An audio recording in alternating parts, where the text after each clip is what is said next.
Ukraynanın kapitulyasiya planı Zelenski Türkiye'ye ümid edir. ABŞ və Rusiyanın Ukraynada sülh adı ilə hazırladığı 28 bəndlik planda Moskvanın maksimalist tələbləri əks olunur. Planın dəqiq detalları bəlli deyil, lakin mediada yayılan məlumatlarda doğruluq payı çoxdur. Reuters, FT, Axios, Telegraf kimi nüfuzlu nəşrlərin sənədlərlə tanış olan mənbələrə istinadən yaydığı məlumatlar Ukrayna qarşısında irəli sürülən tələblər haqqında təsəvvürlər yaradır. Ukrayna Donbasda nəzarət etdiyi ərazilərdən Rusiyanın xeyrinə imtina etməlidir.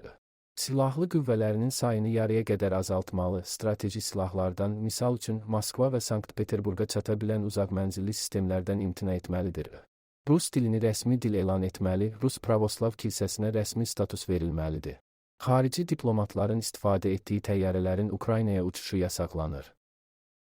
Telegraf yazır ki, Trump Donbası Rusiyaya icarəyə vermək istəyir. Donbas Ukraynanın ərazisi kimi tanınır, lakin reallıqda Moskvanın nəzarətinə keçir və Rusiya öz torpaqlarına çıxışı itirən Kiyevə torpaq vergisi ödəyir. Ukrayna üçün ən vacib məsələ olan təhlükəsizlik zəmanətinin planda yer almaması suallar yaradır. Xarici qoşunların Ukrayna ərazisinə daxil olmasına icazə verilməməsi, daha öncə gündəmdə olan Avropa qoşunlarının təmas xəttinə yerləşdirilməsi məsələsini gündəmdən çıxarır. Hərçənd Kiyevin ərazi güzəştləri qarşılığında ala biləcəyi ən real təhlükəsizlik zəmanəti bundan ibarət idi. Ağ Evin planı fərqlidir. Müharibə dayanır və münaqişə dondurulur.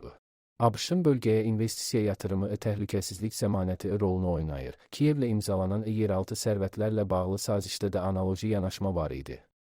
İstisna deyil ki, Rusiyaya icarəyə verilməsi nəzərdə tutulan Donbasda faydalı qazıntıların istismarında da Amerikalı şirkətlər iştirak edəcək. Moskva daha öncə belə bir təkliflə çıxış etmişdi. Rusiya-Ukrayna münaqişəsinin mümkün bitmə tarixi açıqlandı. Rəsmi Vaşinqton Ukrayna prezidenti Volodimir Zelenskinin noyabrın 27-nə qədər Ukraynadakı münaqişənin həlli üçün yeni plan imzalamasını gözləyir. Oxu az xəbər verir ki, bu barədə məşhur Financial Times nəşri Ukrayna rəsmilərinə istinadən məlumat yayıb.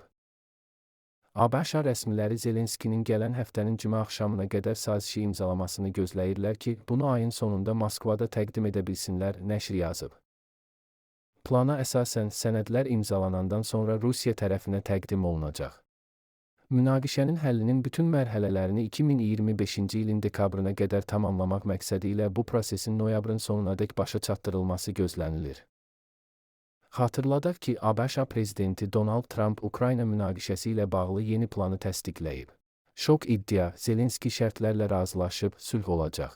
Ukrayna prezidenti Vladimir Zelenski ABŞ və Rusiya tərəfindən birgə hazırlanmış sülh planı üzrə müzakirələrə başlamağa razılıq verib. Axar az xəbər verir ki, bu barədə Axios nəşri naməlum Amerikalı və Ukraynalı rəsmilərə istinadən məlumat dərc edib. Qeyd olunur ki, ötən gün Zelenski Kiyevdə olan ABŞ quru qoşunları naziri Den Driskol ilə danışıb və ondan sülh planının sürətini alıb. Bununla yanaşı, Ukrayna prezidenti yeni sülh tənzimlənməsi planı üzrə Trump administrasiyası ilə əməkdaşlığa hazır olduğunu bildirib. Adı açıqlanmayan Amerikalı rəsmilərdən birinin sözlərinə görə, Zelenski və Driskol sənədin imzalanması üçün sərt müddəalar barədə razılığa gəliblər. Başqa bir Amerikalı rəsmiyə görə, Driskolun rəhbərlik etdiyi nümayəndə heyətinin səfəri əvvəlcə sırf hərbi məsələlərə həsr olunub. Lakin sonradan Ağ Ev ondan ABŞ elçisi Steven Witkoff və dövlət katibi Marco Rubio adından Zelenski ilə danışıqlara başlamağa kömək etməyi xahiş edib.